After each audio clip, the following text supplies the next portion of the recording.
ज्या दिवशी गोकुळाष्टमी असायची त्या रात्री आई हमखास आंबोळ्या, काळ्या वाटाण्याची उसळ आणि शेवग्याच्या पानांची भाजी हा बेत हमखास करायचीच. कोकणात गोकुळाष्टमीच्या दिवशी हा बेत सगळ्यांच्याच घरी ठरलेला असतो. जाळीदार आंबोळी, काळ्या वाटाण्याची रस्सेदार उसळ आणि शेवग्याच्या पानांची भाजी. घरी साजरा होणाऱ्या गोकुळाष्टमी उत्सवाचा आनंद आणि उत्साह भरपूर असायचा, पण त्याहीपेक्षा जास्त आनंद मला रात्रीच्या जेवणाला आंबोळी खायला भेटणार याचा असायचा. आज मी तुमच्यासोबत गोकुळाष्टमी विशेष जाळीदार आंबोळी, काळ्या वाटाण्याची उसळ आणि शेवग्याच्या पानांची भाजीची रेसिपी शेअर करणार आहे. सगळ्यात पहिला मी आंबोळी बनवण्यासाठी पिठाची तयारी करणार आहे. यासाठी इथे मी 3 वाटी तांदूळ घेतलेला आहे. तांदूळ घेताना आपल्याला जुना आणि थोडा जाडा तांदूळ घ्यायचा आहे. आज मी जो तांदूळ घेतलेला आहे हा गावच्या शेतातला तांदूळ आहे. तो जुना आहे आणि जाडा देखील आहे. तुमच्याकडे जर एखादा रेशनचा जुना तांदूळ असेल किंवा परिमल तांदूळ असेल तर त्या तांदळाचा देखील तुम्ही आंबोळी बनवण्यासाठी वापर करू शकता. ज्या वाटीच्या मापाने तुम्ही तांदूळ घेणार आहात त्याच वाटीच्या मापाने आपल्याला सफेद उडदाची डाळ घ्यायची आहे. 3 वाटी तांदूळ घेतले तर आपल्याला 1 वाटी सफेद उडदाची डाळ घ्यायची आहे. इथे मी अख्खी उडीद डाळ घेतलेली आहे. त्याच वाटीच्या मापाने आपल्याला पाव वाटी चणा डाळ घ्यायची आहे. आंबोळी परफेक्ट जाळीदार होण्यासाठी आपल्याला साहित्याचं प्रमाण हे अचूक घ्यायचं आहे. मी 3 वाटी तांदूळ घेतले आहेत तर 1 वाटी सफेद उडदाची डाळ घेतली आहे आणि पाव वाटी चणा डाळ घेतली आहे आणि डाळींमध्ये अर्धा चमचा मी मेथी दाणे घातले आहेत. डाळ आपल्याला एकाच पाण्याने धुवायची आहे आणि जास्त चोळून धुवायची नाही. मात्र तांदूळ आपल्याला 2 ते 3 पाण्याने स्वच्छ धुवून घ्यायचे आहे. डाळ आणि तांदूळ माझे स्वच्छ धुवून झाले आहेत. आता भांड्यावर झाकण ठेवून डाळ आणि तांदूळ आपल्याला निदान 5 तास तरी भिजत ठेवायचे आहे. 5 तासानंतर तुम्ही बघू शकता तांदूळ छान भिजले गेले आहेत, छान फुलले आहेत. उडीद आणि चणा डाळ देखील छान भिजली गेली आहेत. डाळीनं छान फुलल्या आहेत. बघा, एखादा दाणा हाताने असं दाबल्यानंतर याचे तुकडे पडत आहेत, याचा अर्थ डाळ छान भिजली गेली आहे. डाळीतलं पाणी निथळून मी एका भांड्यामध्ये काढून घेतलं आहे. हे पाणी आपल्याला डाळ आणि तांदूळ वाटताना या पाण्याचाच वापर करायचा आहे. सगळ्यात पहिलं आपल्याला डाळ वाटून घ्यायची आहे. भिजून घेतलेली सर्व डाळ मी मिक्सरच्या भांड्यामध्ये काढून घेत आहे. गरज लागल्यास थोडे थोडे करून आपल्याला यामध्ये पाणी घालायचं आहे. सुरुवातीलाच आपण डाळ भिजवली होती ते पाणी आपण बाजूला काढून एका भांड्यामध्ये ठेवलं आहे. त्याच पाण्याचा वापर आपल्याला डाळ आणि तांदूळ वाटताना करायचा आहे. इथे बघा, ही डाळ मी छान वाटून घेतलेली आहे. वाटून घेतलेल्या डाळीचं पीठ आपल्याला एका भांड्यामध्ये काढून घ्यायचं आहे. ही डाळ छान अशी मुलायम वाटली गेली आहे. डाळीचं पीठ काढल्यानंतर आपल्याला मिक्सरच्या भांड्यामध्येच भिजवलेले तांदूळ वाटून घ्यायचे आहेत. आपल्या आंबोळ्या छान जाळीदार आणि सॉफ्ट होण्यासाठी आपल्याला तांदळासोबत आणखी एक जिन्नस घालायचा आहे, ते म्हणजे शिजवून घेतलेला भात. अर्धी वाटी आपल्याला शिजवलेला भात घालायचा आहे. भात आपल्याला शिळा घालायचा आहे. हा दुपारी शिजवलेला भात आहे, तो मी घेतला आहे. शिळा भात घातल्यामुळे आंबोळीचं पीठ आंबण्यासाठी मदत होते. शिवाय आंबोळ्या बनवल्यानंतर आंबोळ्या अगदी कापसासारख्या मऊसूत होतात. इथे आपण हे पीठ छान तयार केलेलं आहे. पीठ बघा, अगदी मुलायम नाही, थोडं सरसरीतच वाटून घेतलेलं आहे. तर हे तांदळाचं पीठ सुद्धा आपल्याला वाटून घेतलेल्या डाळीच्या पिठामध्ये मिक्स करायचं आहे. सुरुवातीला बघा, मी डाळीमधलं पाणी निथळून घेतलं आहे. त्याच पाण्याचा वापर इथे डाळ आणि तांदूळ वाटण्यासाठी केलेला आहे. त्यातलं अगदी थोडं पाणी शिल्लक राहिलं होतं. आता दोन्ही पीठनं व्यवस्थित आपल्याला मिक्स करून घ्यायची आहे. ही दोन्ही पीठनं मी व्यवस्थित मिक्स करून घेतली आहेत. आता आपल्याला काय करायचं, हात स्वच्छ धुवायचा आहे आणि हाताने आपल्याला हे पीठ छान घोटून घ्यायचं आहे. ही स्टेप खूप महत्त्वाची आहे. अजिबात कंटाळा न करता हाताच्या सहाय्याने आपल्याला हे पीठ साधारण 4 ते 5 मिनिटं व्यवस्थित घोटून घ्यायचं आहे, म्हणजे पीठ छान फर्मेट होतं. आंबोळ्या बनवण्याची ही एक अचूक पद्धत आहे. यामुळे आपल्या आंबोळ्या अगदी छान मऊसूत, जाळीदार तयार होतात. यानंतर बघा, इथे मी कांदा घेतलेला आहे. कांद्याला आपल्याला चीर पाडून घ्यायची आहे. एकाच बाजूला मी अशा पद्धतीने 2 खाचा करून घेत आहे. कांद्याला असं खाच केल्यामुळे कांदा थोडा असा उघडा होतो आता हा कांदा ना आपल्याला ह्या पिठामध्ये असा ठेवायचा आहे आणि यावरनं मी 1 चमचा तेल घालत आहे. जर तुमच्याकडे कोळसा असेल तर निखारा घ्यायचा आहे आणि निखाऱ्यावर तेल सोडायचं आहे आणि लगेचच भांड्यावर झाकण ठेवून 8 ते 9 तासासाठी हे पीठ आंबण्यासाठी आपल्याला बाजूला ठेवायचं आहे. 9 तासानंतर आपण हे झाकण काढून बघा पीठ ना छान फुललं आहे, छान आंबलं आहे. तुम्ही बघू शकता मस्त असं पीठ ना वर आलेलं आहे. पीठ व्यवस्थित आंबलं आहे की नाही त्याची एक साईन बघायची असेल ना तर तुम्ही पिठावर बघू शकता छोटे छोटे ना बुडबुडे आलेले असतात. याचा अर्थ आपलं पीठ ना अगदी परफेक्ट असं आंबलं गेलं आहे. आंबोळीसाठीचं पीठ तयार झालं आहे, पण आपण आंबोळ्या नंतर बनवणार आहोत. त्याआधी इथे मी शेवग्याच्या पानांची भाजी बनवणार आहे. या दिवसांमध्ये मार्केटमध्ये अगदी कोवळी शेवग्याची पानं येतात. आता ही भाजी कशी खुडायची ते तुम्हाला दाखवते. शेवग्याची पानं ना अगदी हलवली तरी पडतात, कारण इतकी ही नाजूक असतात. बघा ज्या पद्धतीने ना आपण कढीपत्ता काढतो ना त्याच पद्धतीने ही पानं आपल्याला काढून घ्यायची आहेत. शेवग्याची पानं काढताना पानांसोबत जर एखादी कोवळी दांडी आली ना तरीही चालेल, कारण की ती अगदी नाजूक असते. पण एखादी दांडी ठीक आहे, पण शक्यतो आपल्याला पानंच काढून घ्यायची आहे. बघा अशा पद्धतीने ही पानं अगदी अलगद निघतात. आता ही सगळी पानं मी काढून घेतली आहेत. पाण्यामध्ये ना आपल्याला स्वच्छ धुवून घ्यायची आहेत. मिठाच्या पाण्यामध्ये साधारण 3 ते 4 वेळा ही पानं मी स्वच्छ धुवून घेणार आहे. थोडा वेळ ही पानं मी अशीच पाण्यामध्ये भिजत ठेवणार आहे. तोपर्यंत आपण पुढची तयारी करू. आंबोळ्यांसोबत काळ्या वाटाण्याची उसळ बनवायची आहे. यासाठी अर्धी वाटी काळे वाटाणे घेऊन रात्रभर मी भिजत ठेवले होते. वाटाणे छान भिजले आहेत. आपल्याला कुकरमध्ये हे शिजवून घ्यायचे आहेत. आवश्यकतेनुसार कुकरच्या भांड्यामध्ये मी पाणी घातलं आहे आणि 6 ते 7 शिट्ट्या देऊन हे वाटाणे शिजवून घेणार आहे. वाटाणे शिजवण्यासाठी कुकरला लावल्यानंतर आपण लगेचच शेवग्याच्या पानांची भाजी बनवायला घेणार आहोत. शेवग्याची पानं मी 3 ते 4 पानांनी स्वच्छ धुवून घेतली आहेत. यामधलं संपूर्ण पाणी आपल्याला काढून घ्यायचं आहे. यानंतर लगेचच ही पानं आपल्याला चिरून घ्यायची आहेत. पानं चिरताना ना थोडं अवघड जातं, पण आपल्याला जेवढं शक्य होईल तेवढी ही पानं ना बारीक चिरून घ्यायची आहेत.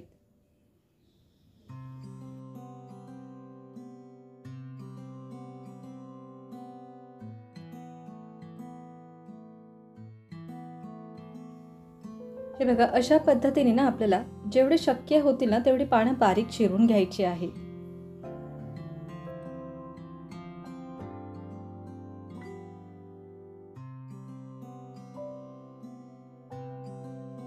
इथे ही भाजी माझी चिरून झालेली आहे. शक्य होईल तेवढी ही पानं मी बारीक चिरून घेतलेली आहे. भाजी बनवण्यासाठी आपल्याला कांदा लागणार आहे.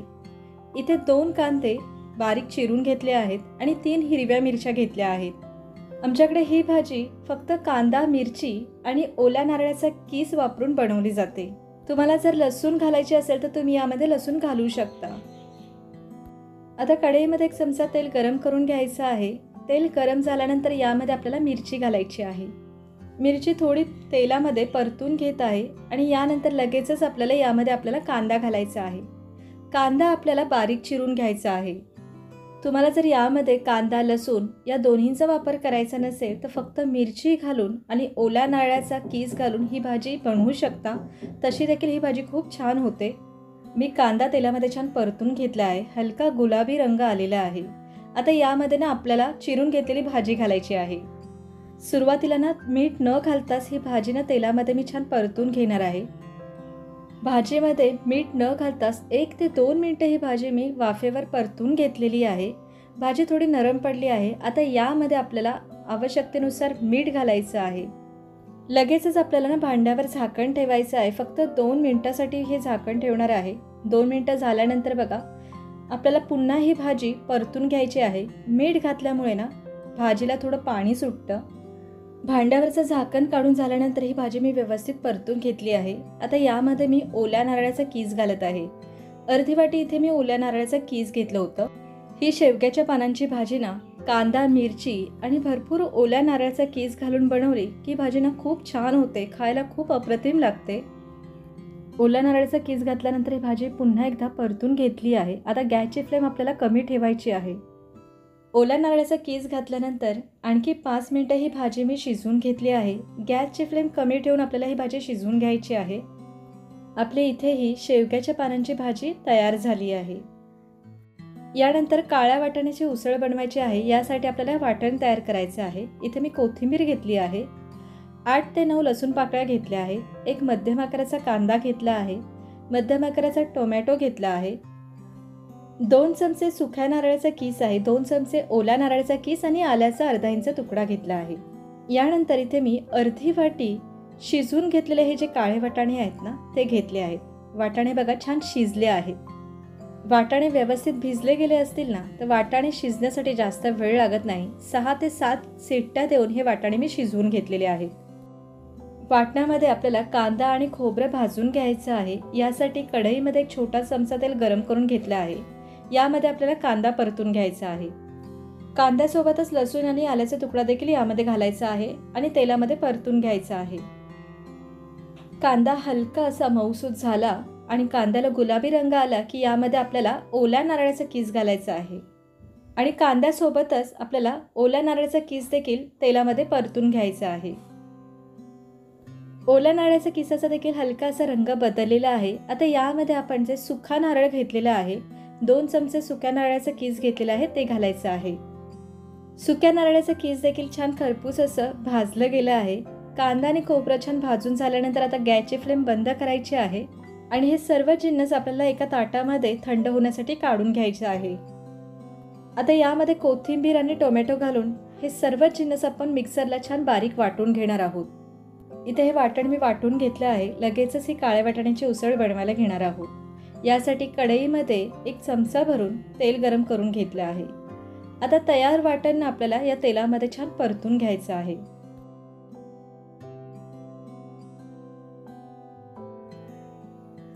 इथे 2 ते 3 मिनिटं हे वाटण मी छान तेलामध्ये परतून घेतलं आहे. वाटणाला छान तेल सुटल्यानंतर यामध्ये पावडर मसाले घालत आहे.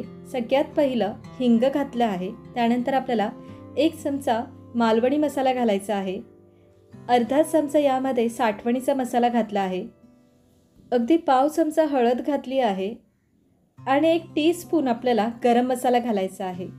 आता हे सर्व पावडर मसाले घातल्यानंतर पाणी न घालताच हे वाटण आहे ना आपल्याला परतून घ्यायचं आहे. गॅसची फ्लेम अगदी कमी ठेवली आहे आणि हे वाटण ना 1 मिनिट आपल्याला परतून घ्यायचं आहे. आपण जे अर्धी वाटी शिजवून घेतलेले काळे वाटाणे घेतले होते ना ते देखील मी मिक्सरमध्ये थोडे ओबडधोबड फिरवून घेतले आहेत. यामुळे ना या काळ्या वाटाण्याच्या रसाला छान दाटसरपणा आणि छान चव देखील येते. वाटणासोबतच वाटून घेतलेल्या काळ्या वाटाण्याची पेस्ट देखील आपण छान परतून घेणार आहोत. आता या वाटणाला ना हलकं तेल सुटू लागलं आहे. यामध्ये अगदी थोडं पाणी घालत आहे. पाणी घालून पुन्हा आपल्याला हे वाटण आहे ना परतून घ्यायचं आहे. वाटणामध्ये ना सर्व मसाले काळ्या वाटाण्याची जी पेस्ट आहे छान एकजीव झाली पाहिजे यासाठी आपण यामध्ये थोडं पाणी घातलेलं आहे. मिक्सरच्या भांड्यामध्येच थोडं पाणी घालून तेच पाणी या वाटणामध्ये घातलेलं आहे. 5 मिनिटं तर हे वाटण मी छान तेलामध्ये परतून घेतल्यानंतर तुम्ही बघू शकता बाजूने या वाटणाला तेल सुटू लागलं आहे. आता यामध्ये शिजवून घेतलेले वाटाणे घालायचे आहेत. तुम्हाला या उसळीमध्ये पाणी घालताना ना तुमच्या अंदाजानुसार यामध्ये पाणी घालायचं आहे. मी यामध्ये पाणी घालणार नाही. या उसळीतला रस्सा ना थोडा दाटसरच छान लागतो, यामुळे यामध्ये मी जास्त पाणी घालणार नाही. तुम्हाला जर यामध्ये पाण्याची आवश्यकता वाटत असेल तर पाणी घालताना यामध्ये थोडं कोमट गरम पाणीच घालायचं आहे. आवश्यकतेनुसार मीठ घालून 10 मिनिटांसाठी ही उसळ मी छान शिजवून घेणार आहे. 10 मिनिटं झाली आहेत. खूप मस्त असे या उसळीचा सुगंध येत आहे. इथे आपली ही रस्सा उसळ तयार झाली आहे. सगळ्यात शेवटी यामध्ये बारीक चिरून घेतलेली कोथिंबीर घालायची आहे आणि गॅसची फ्लेम बंद करायची आहे. इथे आपली रस्सा उसळ तयार झाली आहे. सगळ्यात शेवटी आपण आंबोळी बनवणार आहोत. इथे तुम्ही बघू शकता मस्त असं इथे आंबोळीचं पीठ आलेलं आहे. छोटे छोटे यावर बबल्स देखील दिसत आहे. आपलं हे पीठ ना छान आंबलं गेलं आहे. यामधला ना कांदा आपल्याला काढून घ्यायचा आहे. पीठ आपल्याला व्यवस्थित मिक्स करून घ्यायचं आहे. यामध्ये मी अजूनही मीठ घातलेलं नाही कारण यामधलं थोडं पीठ मी बाजूला काढून ठेवणार आहे. आता मला जेवढं पीठ लागणार आहे ना तेवढं मी एका भांड्यामध्ये काढून घेत आहे आणि शिल्लक पीठ मी एका डब्यामध्ये काढून ना फ्रीजमध्ये ठेवणार आहे.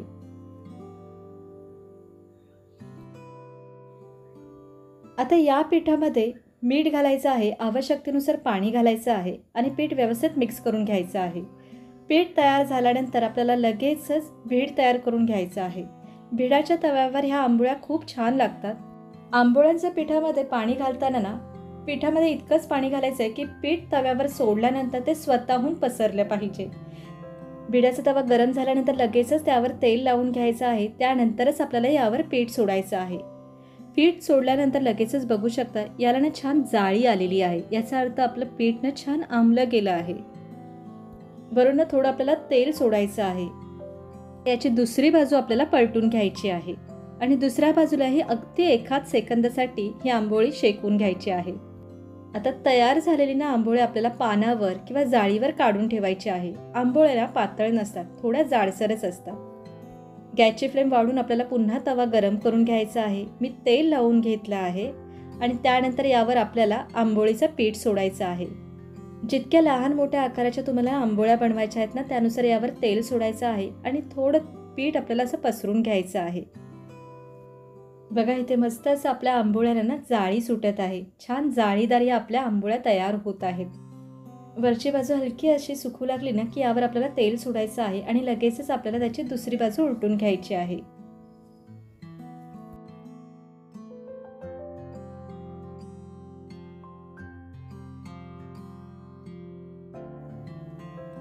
इथे मी अशाच पद्धतीने काही आंबोळ्या बनवून घेतलेल्या आहेत.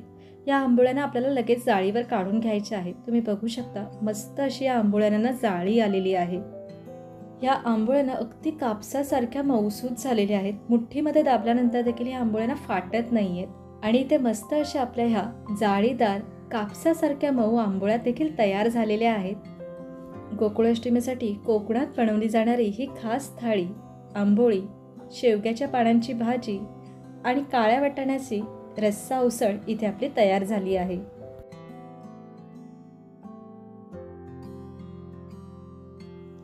तुम्ही सुद्धा गोकुळाष्टमीसाठी ही विशेष थाळी नक्की घरी बनवून बघा आणि तुम्हाला माझा आजचा हा बेत कसा वाटला हे मला नक्की कमेंट्सद्वारे कळवा. आणि अशाच नवनवीन आणि पारंपरिक रेसिपी बघण्यासाठी मराठी मसाला मॅजिक या चॅनलला सबस्क्राईब देखील करा. नमस्कार.